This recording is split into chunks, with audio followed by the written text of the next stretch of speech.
নবম শ্রেণীর যে ভৌতবিজ্ঞান প্রশ্নবিত্রের ভৌতবিজ্ঞানের 4 নম্বর স্কুলের দেখো উত্তরগুলো দেখে নাও। একের দাগের এক দেখো, LT-2 যে ভৌত রাশির মাত্রা সংকেত তা হলো ত্বরণ। তাহলে সঠিক উত্তর সিটটা ত্বরণ হবে।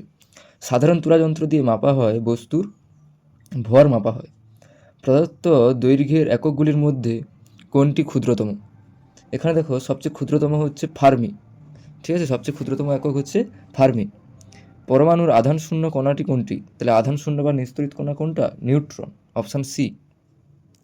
রকেটের গতি যে সংরক্ষণ নীতির উপর প্রতিষ্ঠিত তা হলো রৈখিক ভরবেগ। সমতরণে গতিশীল কণার বেগ সময় লেখচিত্র হলো একটি সরলরেখা, পরাবৃত্ত, অধিবৃত্ত, উপবৃত্ত। তাহলে সমতরণ হলে সেক্ষেত্রে লেখচিত্র হচ্ছে সরল রেখা, এর অপশান।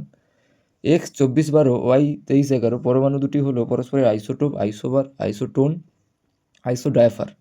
দেখো এক্ষেত্রে 24 থেকে 12 বাদ দিলে 12, 23 থেকে 11 বাদ দিলে 12, তাহলে এক্ষেত্রে নিউট্রন সংখ্যা সমান হচ্ছে, তাই জন্য এখানে সঠিক উত্তর হবে আইসোটোন, সিটটা।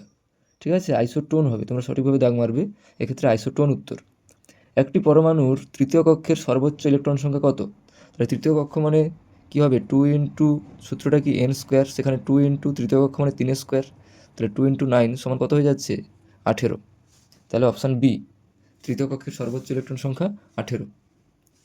আচ্ছা, 2 দাগের 1 দেখো, 3টি মূল একক দ্বারা গঠিত একটি লব্ধ এককের উদাহরণ দাও।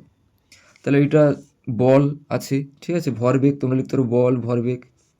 একটি এককবিহীন ভৌত রাশির নাম লেখো। আপেক্ষিক ঘনত্ব, কি লিখবে? আপেক্ষিক ঘনত্ব, ঠিক আছে। আচ্ছা, তারপরে দেখো কি আছে, বলের মাত্রা সংকেত কী? তাহলে বলের মাত্রা সংকেত কী বলতো? MLT-2, ঠিক আছে, বলের মাত্রা সংকেত MLT-2। সমবেগে গতিশীল কোনো কণার ত্বরণ কত? 0। অথবাটা দেখো, বেগ সময় লেখচিত্রের নতি কী প্রকাশ করে? ত্বরণ প্রকাশ করে। শূন্যস্থান পূরণ করো। নিউটনের ড্যাশ গতিসূত্রকে জার্ডের সূত্র বলে? নিউটনের প্রথম গতিসূত্রকে জার্ডের সূত্র বলে। 1 কিগ্রা ভার বল কত ডাইন বলের সমান? 9.8 × 10⁵ ডাইন বলের সমান। আইসোটোপের জন্য কোন প্রাথমিক কণাটি দায়ী? তাহলে আইসোটোপের জন্য নিউট্রন কণাটি দায়ী। পরীক্ষামূলকভাবে নিউট্রন আবিষ্কার করেন কোন বিজ্ঞানী? তাহলে বিজ্ঞানী জেমস চ্যাডউইক। পরমাণুর সবচেয়ে সুস্থিত অংশ কোনটি? পরমাণুর সবচেয়ে সুস্থিত অংশ রয়েছে পরমাণুর কেন্দ্র বা নিউক্লিয়াস।